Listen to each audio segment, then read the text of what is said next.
You ever notice how silence has a sound, not the peaceful kind?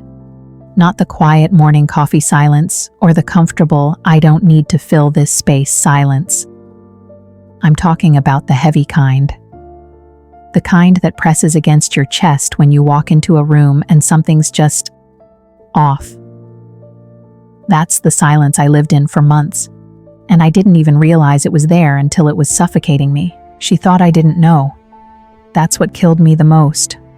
Not the betrayal itself, though God knows that was its own special brand of hell, but the fact that she thought I was stupid enough, blind enough, trusting enough to just not see it, to not feel it.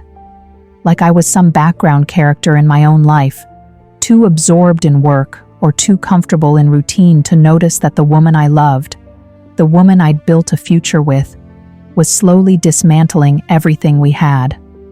One lie at a time. It started small. It always does, doesn't it? The late-night texts she'd angle away from me. The sudden interest in her appearance, not for me, but for those work events that seemed to multiply like rabbits. New perfume, different laugh. That distant look in her eyes when I'd try to make her smile like she was already somewhere else, with someone else. But here's the thing about denial. It's comfortable. It's warm. It lets you sleep at night because acknowledging the truth means you have to do something about it. And doing something about it means your entire world might crumble. So you tell yourself stories. You rationalize. She's just stressed. Work's been crazy for her. I'm being paranoid. We're fine. We weren't fine. I remember the exact moment doubt became certainty. It was a Tuesday. Isn't that the most mundane day for your life to change? Not a Friday with its dramatic weekend energy, not a Monday with its fresh start symbolism. A Tuesday. Gray. Ordinary. Forgettable. She'd left her laptop open. I wasn't snooping, and I know how that sounds. I know how every person who's ever looked through their partner's phone says the same thing, but I genuinely wasn't. I was looking for our shared calendar because I wanted to plan something nice for us. Something to reconnect. Because even in my denial, I knew we were drifting. I thought maybe a weekend away, maybe rekindling what we had, maybe remembering why we chose each other in the first place. Then I saw the messages. Not all at once, just a notification preview. Just enough. A name I didn't recognize.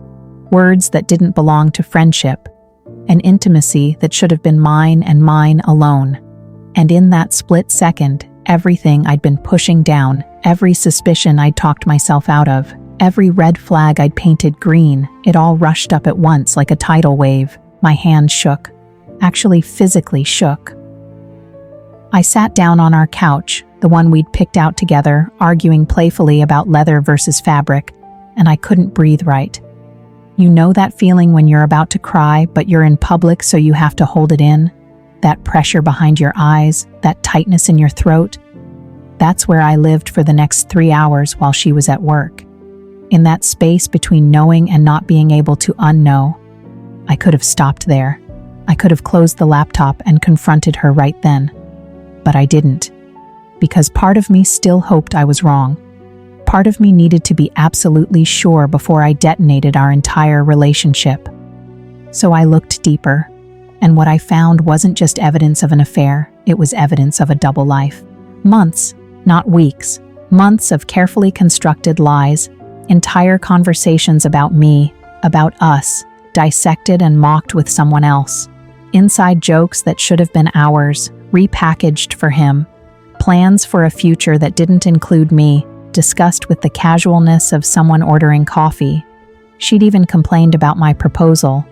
The proposal I'd spent 3 months planning, the moment I thought was the happiest of our lives. To her, it had been nice, but kind of basic. I want you to understand something. Betrayal isn't just about the act, it's about the recalibration of reality. Every memory I had, every moment I cherished, every time I thought we were solid, all of it was suddenly suspect. Was she thinking about him when she said she loved me? Was she comparing us? Was any of it real? That's what she took from me that Tuesday. Not just her, not just us, but my ability to trust my own perception of reality. I didn't eat that night. Couldn't. I sat in my car in the parking lot of our building for 2 hours after she came home, just staring at our window, watching her shadow move around our apartment, probably texting him, probably lying about where I was. And I realized something that changed everything. She wasn't going to tell me.